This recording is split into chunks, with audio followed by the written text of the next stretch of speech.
Welcome to another episode of William Steele True Crime. And as you guys know, we tell all inspirational stories.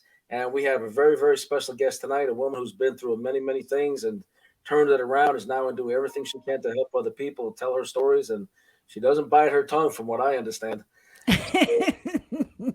That being said, all my fans from Inmate to Roommate and from William Steele True Crime and Steal the Spotlight, my new TV show, thank you for joining us here. Um, I'm getting bombarded with questions about a season two. Officially, I can't say, but we have 11.1 million views on TikTok as of about a week and a half ago. So read between the lines, and I appreciate all the love and outpouring and everything like that. I officially can't say. You have questions about a season two? Call A&E. Let them know what you want. So anyway, that being said, we're going to introduce Juliet Ramos from California, Broken Girl Unchained podcast, blog, and an extraordinary woman, and her friend who's joining us to help us interview her, Mike. So, Mike, Juliet, welcome to William Steele True Crime. Thank you. Thank you. Thank you. Hi guys, I'm Juliet and I'm with Broken Girl Unchained podcast. And Broken Girl Unchained is all about a safe place where you can go and tell real stories and your real life stories and be completely unchained. And we all know Mikhail. And I have my little handy dandy partner in crime, my partner in life, my partner in whipping some butt. Okay. So, you have a fascinating story, and we just got to know each other in the last few weeks, basically online. I guess you checked out my stuff. I've been checking out your stuff. And we have ties to California as well, especially Fresno County, Stanislaus, however you pronounce it, Newman. I touched on the situation. I never really told you what's going on, but it's pretty serious. And your story and things you're going through there exactly parallel what a loved one of mine has gone through there and basically barely made it out of there. So I would like you, first of all, Julia, please tell me, and my audience who may not know your story, we're on the opposite coast. I come out of New York. I'm in the Midwest now filming a couple of things, but tell, from my audience, who exactly you are and why are you doing what you're doing? Well, I'm a who am I? I'm a mom and I am an advocate for child abuse victims as well as domestic violence victims and family court. And I'm a suicide survivor. And I'm still trying to escape my narcissistic and sociopathic ex-husband. The courts granted him full custody after I reported the abuse of my children. So, and it seems that it's been an epidemic, and the numbers just keep tripling. So, I've been trying to combat that as well as I've been podcasting for how long now? 2018, right? Yeah, 2018. And we've hit the top 100 twice, once in 2019 and 2020 on iHeartRadio. And so that's me. So now you're a Broken Girl Unchained is really telling the story to try to give others who've gone through a voice, gone through what you've gone through, a voice, and to help them to tell their stories and reach out and try to help other people. Am I correct in that? Yes. We're all about empowerment. And so I just really wanted to have an outlet for women or for anyone to come on our show and just, talk about their pain to triumph and, really talk about, the struggles of real life. It's not what we see on TV or, this is real life stuff. It's real, this is really going on. So I wanted to give people a safe place where they could tell their stories and not be judged or ridiculed. And it's been a success, right? Yeah. Right.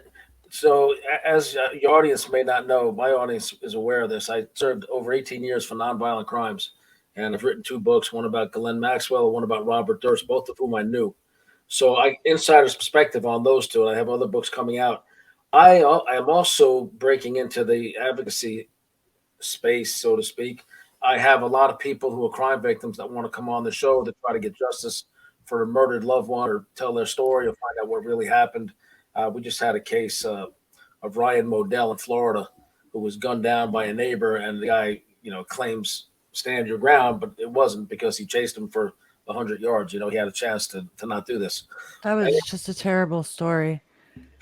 yeah, we just had his father's a very prominent college professor. We had him on, and it's just a shame. He gunned down a guy who was sitting in the grass in his bathing suit, and he stood up and turned around. He put the laser sight in his face, and because he had a garden hose, he got a little wet. The guy shot him in the chest. He was drunk and went to the wrong apartment.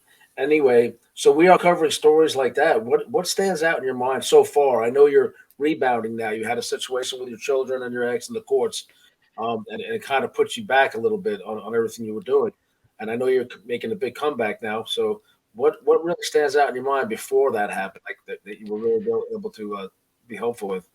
Um, what stands out in my mind is I seen all the warning signs, um, and I ignored them. I just I didn't want to believe it. And I've had professionals on my show. He was telling me, and I just didn't want to believe all the warning signs. And that's what stands out to me. What happened. All the warning signs are there that people are dangerous, and you just want to see the good in people. You don't want to see the bad. So you seem to you know be oblivious to what's in front of you because you just don't want to believe that people can hurt you. But people are our worst enemies. So it's like, it's really important to be aware of our surroundings. What about you, Mikhail? And do you notice any like something that sticks out to you before? Oh, there was a excuse me. There was a ton of red flags. You know what I Mhm. mean? Like when I met her, they were, recently about a year divorced or whatever, and there was a lot of red flags that I saw, and um but it's tough when you're coming out of something and you want to think the best about someone, or at least hope for the best, Mhm. especially for your kids and shit like that. But Yeah, and when there's little ones involved, it's just like, oh, well, like I don't want to hurt them if I make this move. It's like a game of chess, right? It's like if you go in and take that pawn, you know what I'm saying? If you go in and take that piece, then your queen can be at risk. You know what I mean? And I'm talking metaphorically, of course. I mean, my kids were, I mean, if anything happened to my ex would be a domino effect and it would hurt my kids. So it was just like I had to play it safe. And in all actuality, he didn't care about me. And I think that's the part that hurts the most. I was still a human being. You were trying to give chance after chance, and he was just taking advantage of that, and you were trying to stay together for the kids. What are the warning signs? Do you have them like itemized, like if you say for an abusive situation or controlling or narcissistic, whatever he was putting you through? I'll, all of the above. all yeah, it was psychopathic behavior. Lack of empathy. The lack of empathy is the piece that really stands out. Right? Because I mean, this guy would hit animals with his car and thinks it's funny. Oh my god. So I mean, now I just try not to give him any time on my show or anything like that. And I'm like, whatever. Because I think he kind of likes that sorry. Oh my gosh. Oh my God. I don't know what's going on. I'm like, whoa. No, it was just like all these warning signs were there, and I just tried to ignore them as much as possible. And my kids were the one that, I mean, kids, they always get hurt, because they, of course, they want loving parents. But now it's just like I try not to even entertain it or even try to give him any. Well, and I think any a generic warning sign, like if you're in a relationship and that's an abusive one, or you're dealing with a narcissist, number one, they're gonna start to isolate you. Mhm. They're gonna isolate you from your friends. They're gonna isolate you from your family. They're going to, because then you're easier to control. Mhm. And then Oh my God. as you are going through like a divorce, then the narcissistic spouse, the abusive spouse will then they use the kids, right? Mhm. And then they'll try to isolate you from the kids. They'll try to take time. They'll fuck with the custody order, or try to it's your weekend, but I don't give a shit, I'm not bringing them, type of thing. Yeah. And then it's like they love that attention. They love anything that causes turmoil. Anytime the cops get involved, it's like food for them. Yeah. We had a guest that talked about feeding it, and so Mhm. I think, to me, that's one of the big red flags as I learned about her past, was just the amount of isolation that he, and control that was being attempted. Yeah. And, I mean, I think it was the amount of manipulation. I mean, people can be so manipulative. I mean, I, I was with this guy for 22 years, and I never thought in a million years he would do what he did to me. And Oh, it's still it's a tough pill to swallow when I think about it. It's just like, whoa, did that really happen? That blows my mind, because people really show their true character when they're hurt. So hurt people hurt other people. We all know that. But I mean, some people just go to the extreme. So it's just like, some things you just can't come back from. okay. I know you said you didn't want to talk about him too much, so let's go into your Thank show. you. I'm all, I've read some of your articles that people have written about you. Other interviews you've done are all really favorable. Positivity and perspective. You know, so what do you enjoy reaching out there, helping people through your podcast and everything? It almost compels you though to keep reliving this. And I'm not a woman, and I've never been really abused, but I can't imagine how it must feel to have to keep rehashing, and rehashing because if you're a feeling person, you're going to get choked up. My mother was mentally ill, and as I share that part of my story, I get choked up, so I try to avoid it. But then people really don't understand me and my background, or how I became the person I am. Victim advocacy, from defending my mother from bullies when I was a kid in New York. So it was ingrained in me to defend women, children, and the mentally ill. I love that. And so, but to really get into details, it can it can bring back memories and get you choked up, on camera. Yeah, it's real triggering. Yeah. It Well, is. I don't know. This is a new word that I developed when I was in prison, triggering. So Now it's like, I'm not the most politically correct guy, so I think that's like a word that came out a few years ago. But yeah, I guess it's triggering. So it triggers emotions. I guess that's what you mean, right? mhm. It triggers me. That's all right, man. I tell her I'm too old to be triggered. Kinds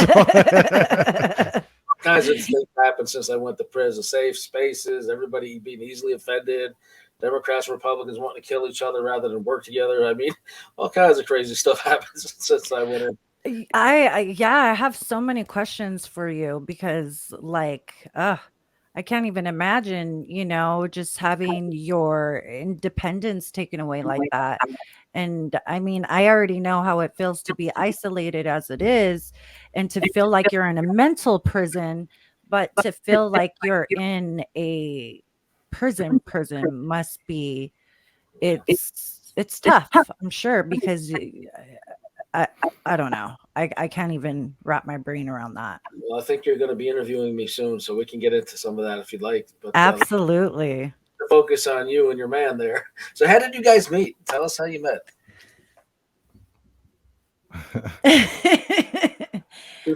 We met 5 years ago. We met through one of our dear friends, and it was actually the weekend that my divorce was final.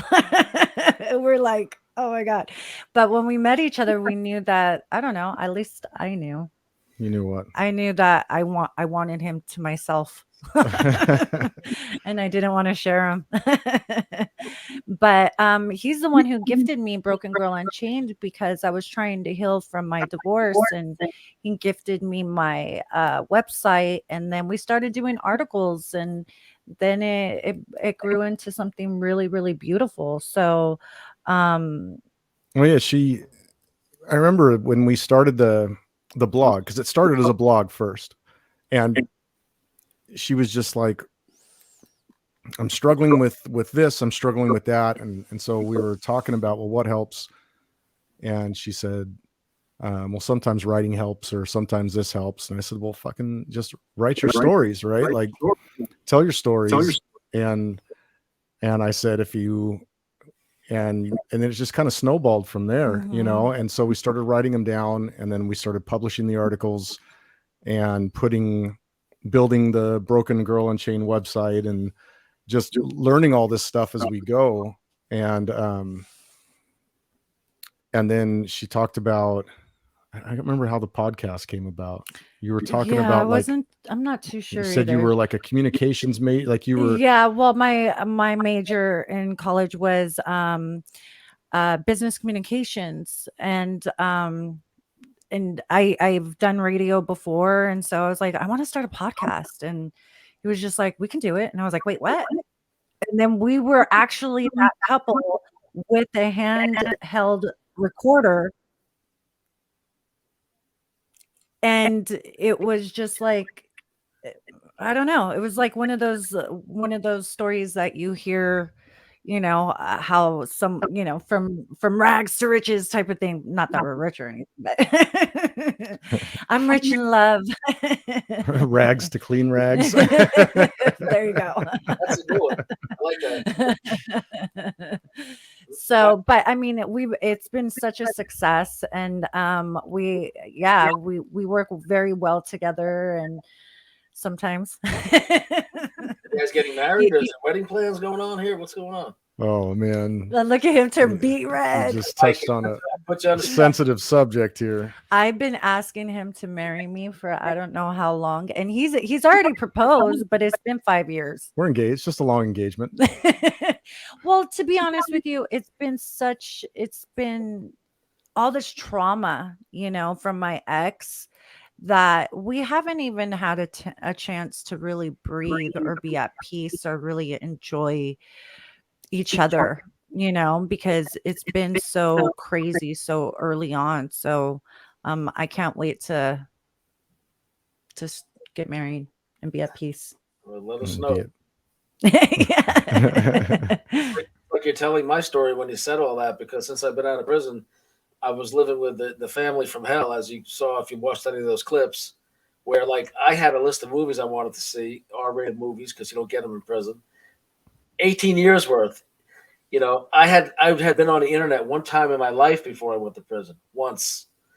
There's so many things I wanted to do. I was writing books. My first book was covered by Nancy Grace while I was still in prison. Oh, no way. Yeah, the one about Robert Durst, Sex and the Serial Killer. And so she did it on her podcast with my co-author. My co-author was Gary Greenberg, editor-in-chief of the National Enquirer still.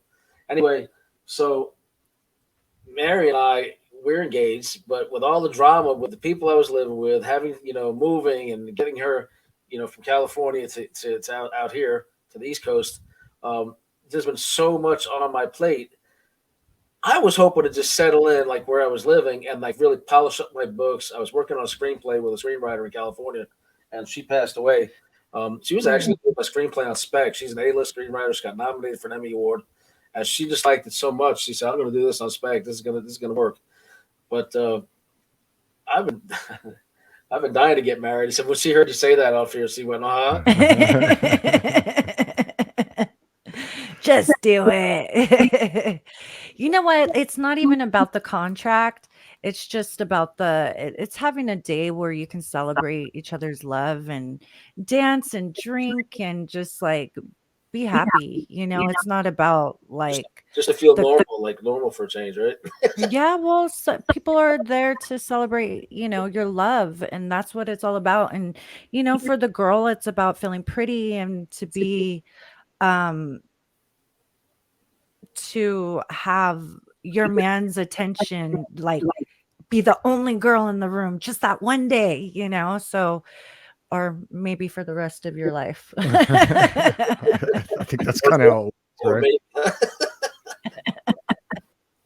maybe, Right?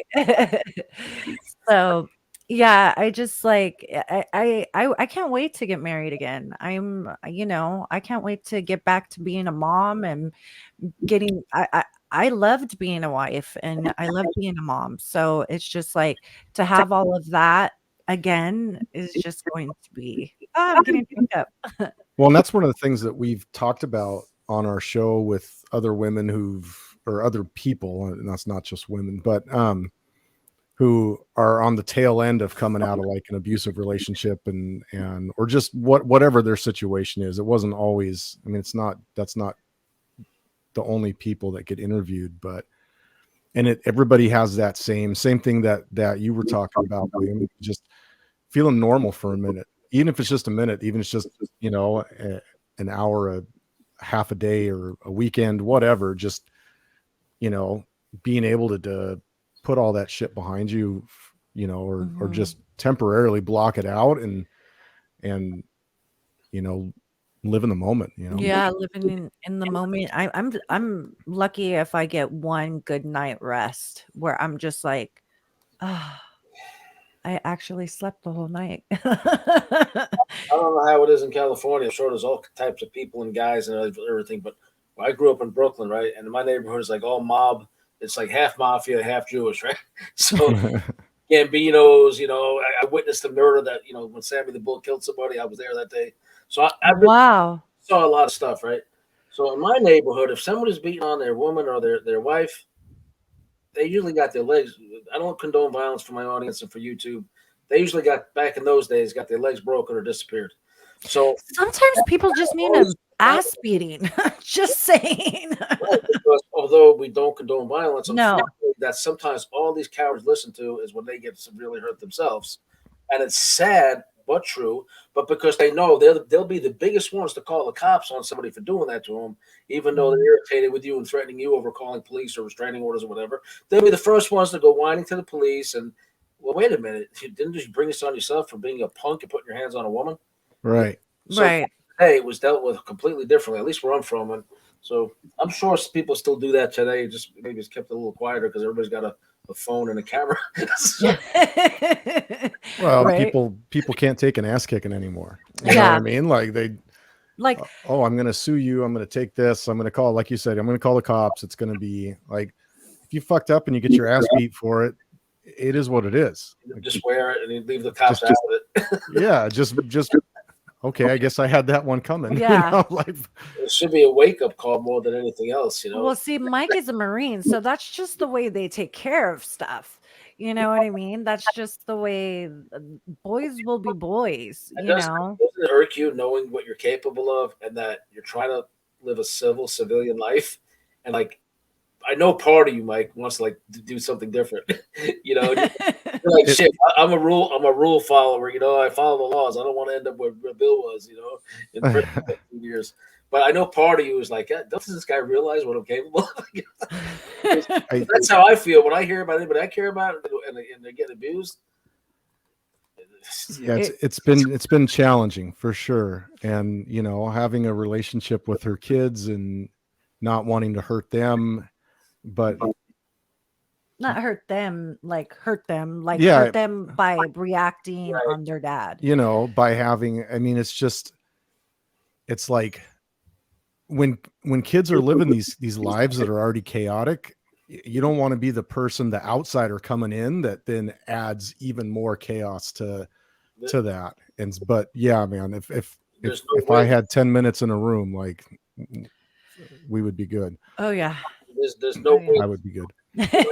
you might feel better, and he might leave everybody alone finally. And she might be on one side of her might be happy about it. Some would be sad, but then the kids would be like, "Who are you to do this to my dad?" Right. You can't win, man. You just got to do what we have to do. Oh, let's say for the record, we all obey the rules.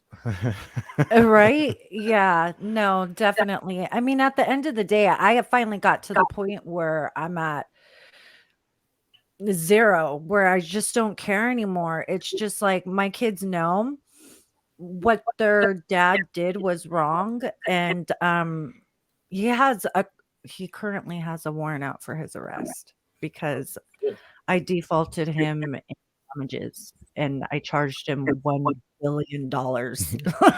So he's defaulted. How much? $1 billion. He thinks I'm crazy. Right, yeah. Right? $1 billion. I want $1 billion. $1 billion. Well, I couldn't get anything to stick. They weren't allowing me in court. I don't know if he paid off somebody, which I do know, but I can't say. So the courts were just blocking me. I mean, anything that I would do. So I finally just started working with a team that knew a little loophole. And I knew that there was one out there. I knew it. And we found it, and it stuck. And now the U.S. Marshals. Does that have something to do with the UCC? Yes, it's a UCC default. Right. Mm-hmm. Okay, and if somehow we circle back to your ex, so let's get off that again. No, but I just wanted to say it's a good thing because I now he has a warrant. So what comes around goes around. Yeah, somebody sang that song. So it comes around, goes around. We'll get to it. Or Justin Timberlake.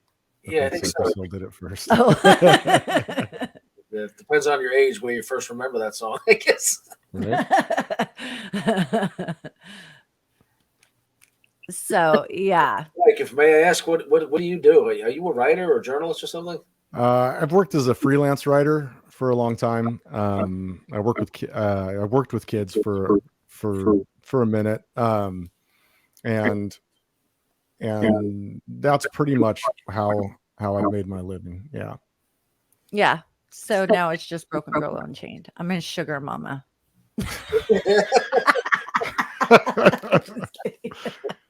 I just wanted to say that. Any of the books? Do you have any books or projects underway that you want to pitch or promote or mention here? No, not at the moment. You have your one book.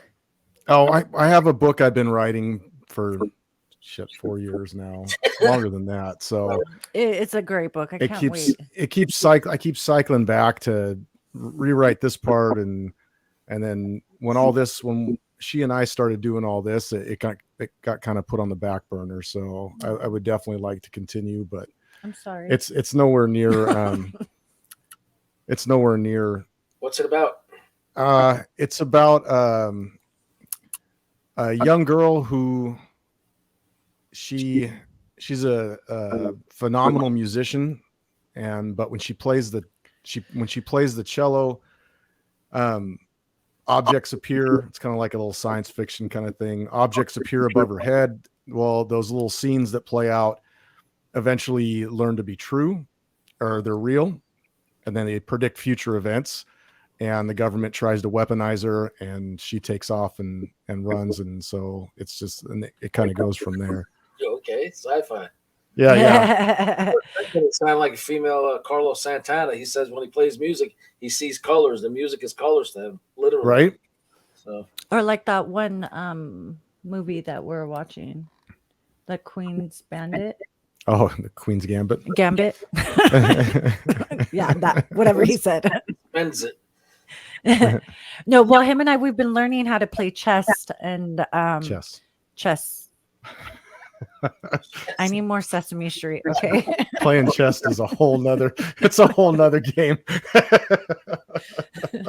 You've mastered that. Still a work in progress. Still a work in progress, he says. This is who I have to deal with. Okay. Well, you know what? Laughter is the best medicine. Between faith, Oh yeah. your That faith, your laughter is the most important thing sometimes. that's one of the reasons why I fell in love with him, because we're total dorks together. Like dorks. Like Yeah, if people knew. yeah, if people really You can be silly with each other, but you got to be all serious and right, right, right. I know. Right. I don't think anybody really knows what goofballs we really are. I mean, Well, you're dealing with like this heavy content all the time. Life is throwing whatever it's throwing at you, and it's like it's like your little just being able to make someone laugh for a quick minute, even if it's just a quick minute, like a chuckle, or send them something stupid to No, make them smile. this guy will walk like past my studio door with his butt hanging out, and he's mooning me, and he's like, "What?" And I'm like, "What are you doing?" It's a tension breaker, right? Or he'll do the Forrest Gump wave through the I'm like, "What?" I mean, it's like stupid little stuff like that I just like adore and I cherish, and it's like those little small pockets in time, where it's just like your heart is filled. Well, who wants to be serious all the time? Life is serious enough. Yeah. Being an adult sucks. You know what I mean? It Like, does suck. who wants to be serious all the time when you don't have to be? Right.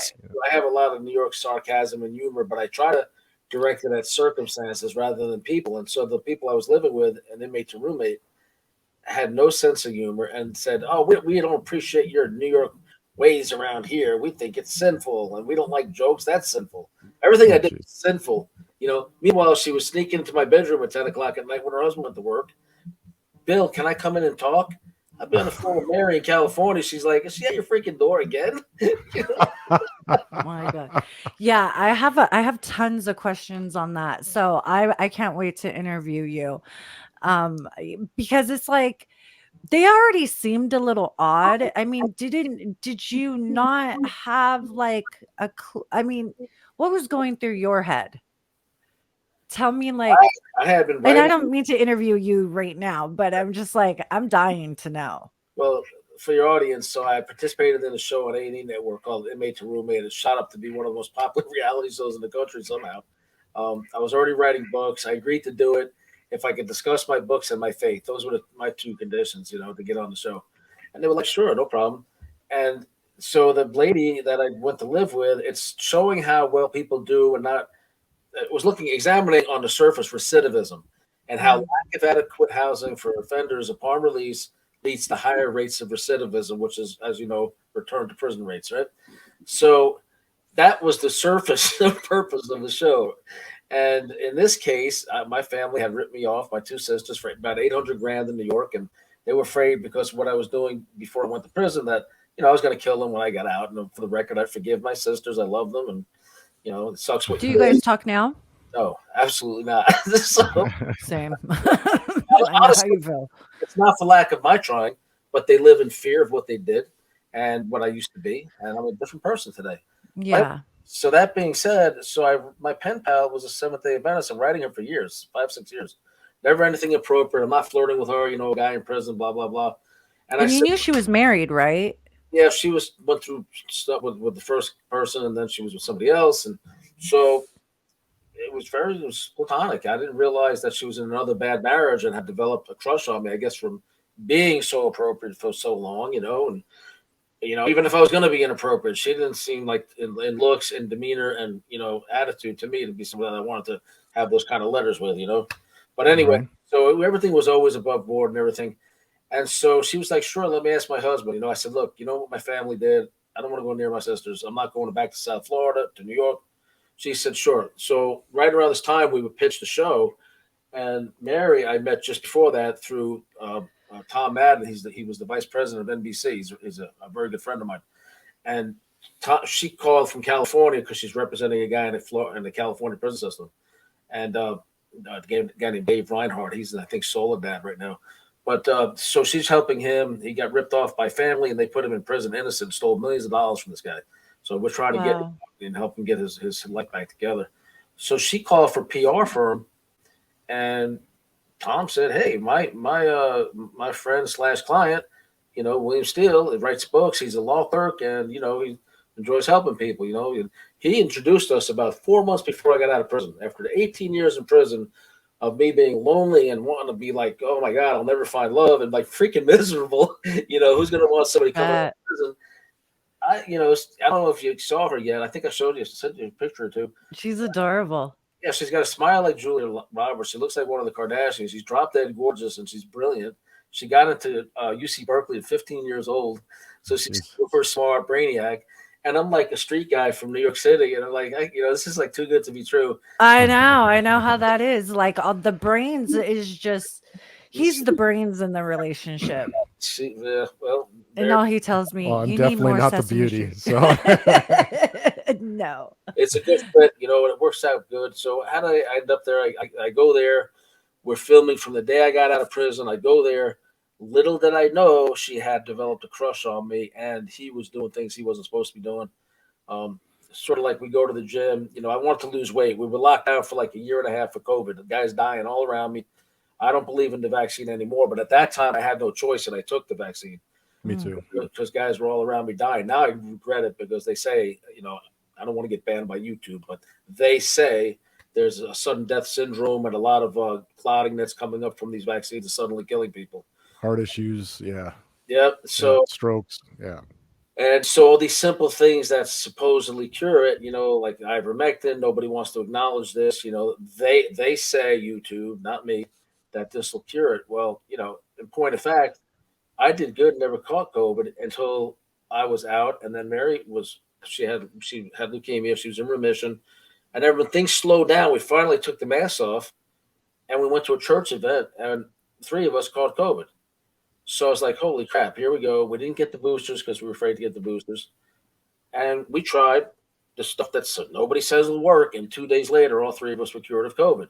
Mm-hmm. So here they want to give you vaccines and all these prescription pills. I'm relating a personal story. An over-counter the medication, in our case, wiped COVID out in 2 days. So wow. 3 people in one household. We tested repeatedly positive over that period until the 3rd day we didn't. Yeah, I just don't think I'm a cancer survivor as well. So when all of this was going on, when I was pulled out of my house, when my girls were taken away from me, I was battling a tumor. It's a form of lung cancer, but I got it from a septic tooth that went septic during COVID. Oh, wow. So I had nothing to lose. So I was researching and I came across Paragard, and that cured me. I no longer have that tumor. Paragard? It's a dog dewormer. Wow. Paragard. Yeah. Check into that. That's interesting. But that ivermectin, I could personally say that I know from personal experience and from other people's experience, in the Midwest, any store you go to, it's all over the counters, except for when COVID was raging and I first got out. You go there, there's be this much shelf area empty. All that is gone.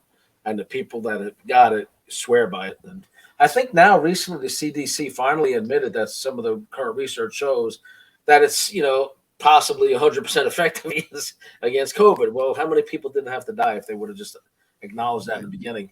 Exactly. That wasn't a moneymaker. Right. Exactly. It wasn't a control. It wasn't the social experiment, and I'm not going to go off on that tangent or down that rabbit hole, but I agree with you 100%. So scummy what they let happen because there was so much what they call anecdotal evidence. Yeah. Doctors who were willing to try it were getting like 100% results where everybody was getting cured. Every last person they were treating. Right. So. Right. I have a good friend of mine. Him and his family live up in Idaho. Same thing like you were saying out in the Midwest. It's very easily to get there. He's not vaccinated, and every time they've tested positive, if there's been a positive test, they take that ivermectin stuff. 2 days later, it's gone.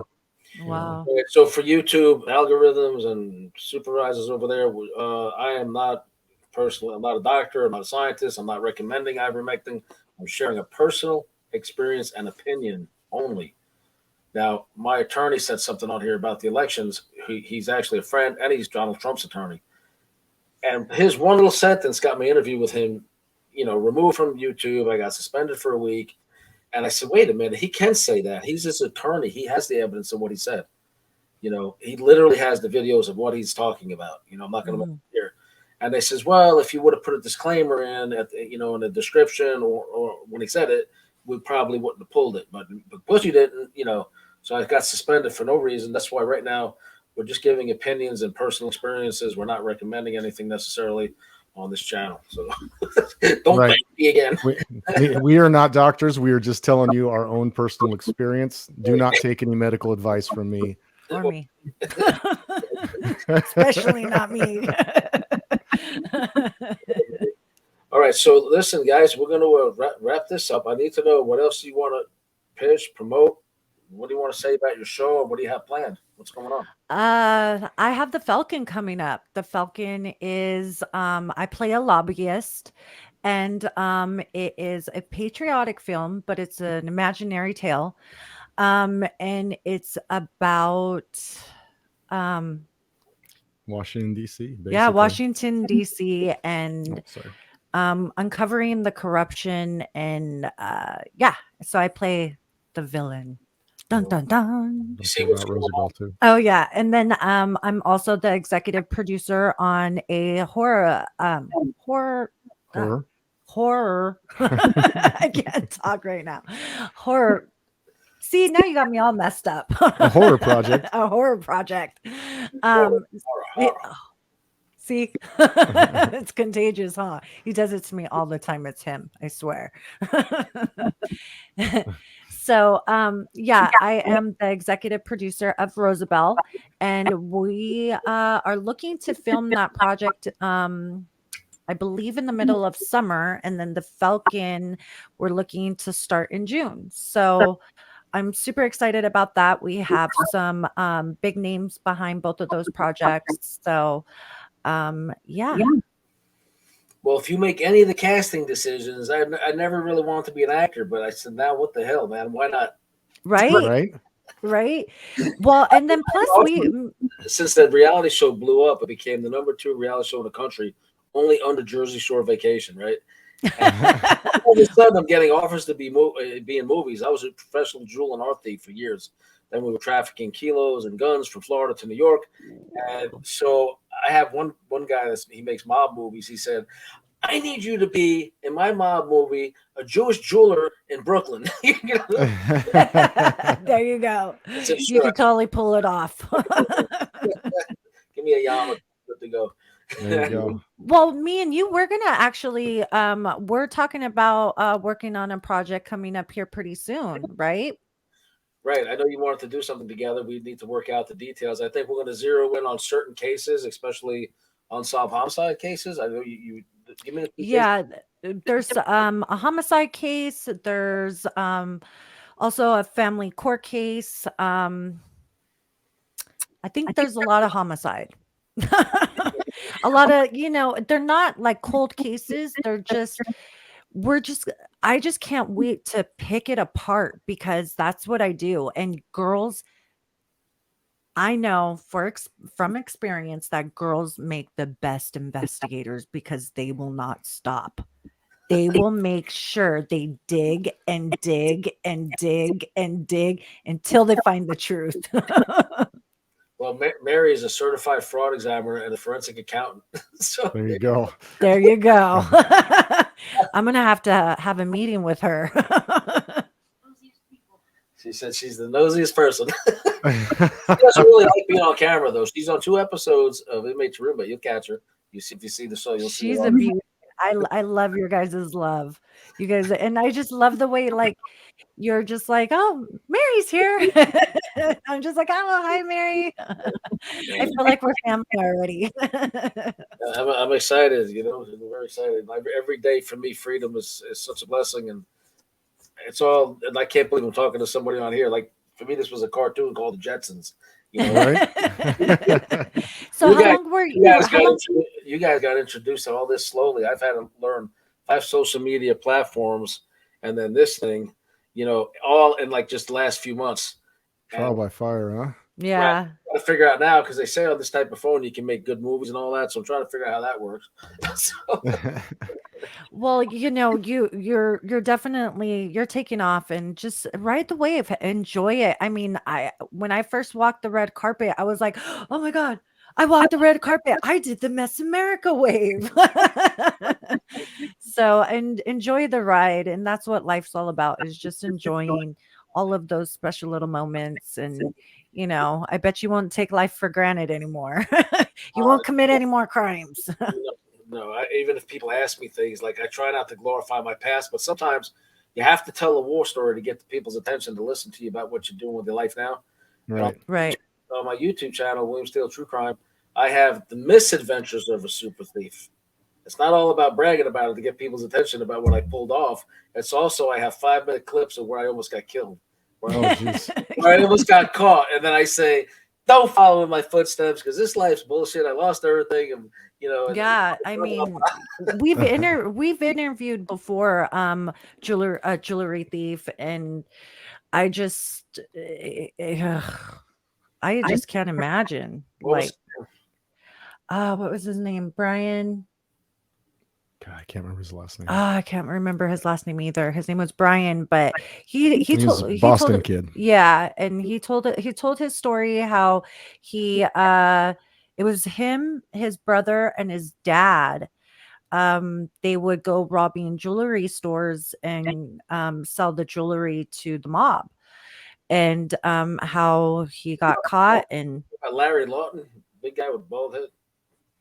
no, No. There's another one family that's the dinner set gang. They're very prominent in South Florida, Palm Beach. oh, okay, yeah, no, his dad and his brother committed suicide on the same day in prison. So and for me, being a suicide survivor, not something I'm proud of, but it's something that I advocate now for. So it's like I took to that. And so he told his story how he was incarcerated for, I think, 5 of those crimes, but he 5 yeah, 5 crimes, but he actually robbed 21 jewelry stores or something like that.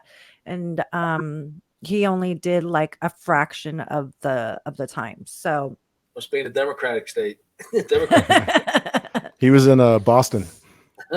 I think that's Democrat control. Yeah, I think Massachusetts, right? Isn't that the Kennedys? Aren't they all Massachusetts? To get my ass locked up in a Republican stronghold. Now, for the record, I do lean more Republican, but they are, or they historically were tougher on crime, especially in my era.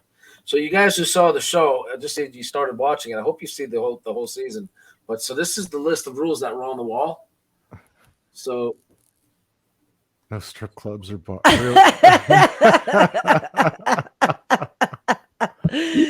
oh my God. I love it. I Lights love out it. at 10. on the side of this were a series of post-it notes, if you remember. So we call this the 67 commandments and then the addendums, I was living through a crazy situation over there, and that's reason enough not to go back. I have fans telling me, "Bill, go back to the prison and knock on the door, telling the warden you want back in, get away from those crazy people." Right? I couldn't believe it. Yeah, like Going from one prison to another, man. Oh my. Which was your favorite clip? Did you get a chance to watch many of them? I only got to the 3rd clip, and you could tell, like, that guy, he already looked awkward, you know what I mean? Like, just to the eye. But when you got there, he was just like, it was another type of awkward. It was just like, what was going through your head? I mean, were you just like, what was going through his head? I don't even know. So it's one of those things that I don't know how anybody could do that. But I mean, if that was your ticket out, then I'm At that time, my family got me so bad financially that really I didn't have a place to go. I was like, "Crap, man, this is really coming to a head." I had a place, and it was going to be very temporary, but it was a lady who kind of had a crush on me. I wasn't that into her because she was heavily in drugs and pills, and I didn't want to be there. But she was very nice. She said, "You're welcome to stay here," and I knew she liked me. It's like, desperate times require desperate measures. So, but then unfortunately she OD'd like 3 months before my release, Oh, and so I was like, okay, so I have to figure out something else. yeah, that's not gonna work. Yeah, so maybe I believe in God. Maybe obviously God had other plans, and it worked out well because I moved there. I experienced some challenges. If you saw the first trailer, you see Mark leaning against it. I call him from prison. She says, "I'm picking you up in the morning. What do you want to do when I pick you up?" And I says, "Let's go to Disney to Miami for 3 days." And he runs over the phone. He goes, "That's not going to happen, Bill." I know. It's like you can already tell he already had those jealous tendencies. So I'm like, And how did New you? York sense of humor at all. Maybe it wasn't appropriate. I don't know. But then I said, "I'm just kidding, Mark." I said I'm going to Disney World because in my mind, when I get out and if the show's a hit, I'm going to try to get a deal with Disney because like they do in the Super Bowl. Where are you going after you win the Super Bowl? We're going Right. to Disney World, and they all whatever they get money for doing that, right? So guess what I did? I said that I'm going to Disney World. Disney advertised all around that episode, and I didn't get one penny. I still to this day been I marketed for you. right. I didn't even get like a trip to Disney. I haven't been there in 20 years, and I love Disney. Oh, So, but I said, yeah, I tried Burbank, I tried Florida, all the corporate offices, everywhere they're located. Like I can't even get anybody to return a call. I do the same thing for Cadillac too, because I drive a Caddy, and I've been trying to get a free Caddy off them. there you go. Something wrong. I need an agent to put these deals together. But anyway, that is what it is. It's funny because I love it. You have a good sense of humor, and you deserve your freedom, and you know, um, I just can't wait. I have a tons of questions, so I can't wait to interview you. one more scene. Yeah. Right. I don't know if you saw the scene, but one of the scene real quick. So Mark at one stage says, "I don't know if this is going to work. I don't think Bill's a rule follower." Remember that? hmm My fans exploded on him on the internet. They were like, "Bill's not a rule follower. What gave you the first clue that he's a professional jewel and art thief? That he's been arrested 70 something times, 23 felony convictions? What gave you the first clue? Bill's not a rule follower." Yeah, light bulb. What was an escape? His escape from prison, being on America's Most Wanted, was that? So, yeah, goofy as they come, and it was something else. Like to see your show, and you get on, you see A&E was playing Shawshank Redemption, my favorite prison Mhm. movie, and I see my episodes like advertised on like every commercial break or in the corner of the screen. I'm like, holy crap, man! I just got out of prison. That's pretty cool. Every time I see my picture on TV, I wore this shirt too, just to let you know. This is Nice. great news for the show too. Nice The color shirt. interviews, and most of my sit-down interviews, most of them, I'm wearing this shirt. So, Is it the same exact shirt, or you have like more like it? I'm waiting for somebody to make an offer. I'll autograph it. They can have it. There you go. Right. Show me the money. Show me the money. All right, Julia, it was very nice having you on. Mike, you as well. Thank you. Nice to meet you. Together. I know you guys support each other. And guys, if you don't follow her now. Broken Girl Unchained, and incredible podcast. I heard a couple of episodes, very, very inspiring. If you have some problems, have some issues, reach out to myself or to her, to Juliet. She's full of good advice. Me, not so much. I'm still polishing up this my ability to help people. There's a learning curve in telling people the right things, and if I don't know the right things, we certainly know how to point you in the right direction where you can find out the right information to help yourself. Yeah, we can find out together, right? Exactly. So yeah, I learned to talk to my phone a lot before. I even talked to my remote control before you went to prison. Before I went 18 years ago, if you talked to your remote control, you were crazy. Now, if you don't talk to it, you're crazy. Yeah. So I find myself asking this phone a lot of stuff just by talking to it. And then they gave me something the other day, which seems really dangerous, something called AI. So like I'm really getting in-depth answers now, And then it wanted to argue with me. It says, you can't ask me that. I find that offensive. I said, listen, AI from Bing, I'm not politically correct guy. I want a straight up answer. I don't give a damn if it's offensive to you. I want the answer. AI wouldn't answer me. He said, I found that question offensive. Ask it who's your daddy. See how they respond. what's it going to be? That guy, Microsoft guy, Gates or somebody? Bill Cool. Gates. All right, everybody, thank you for joining us. Stay tuned for another episode of William Steele True Crime. Check out Unchained podcast and show and YouTube channel. Subscribe to her channel, please, on YouTube. Broken Girl Unchained. Broken Girl Unchained, excuse me. Broken Girl Unchained. The links will all be in the description.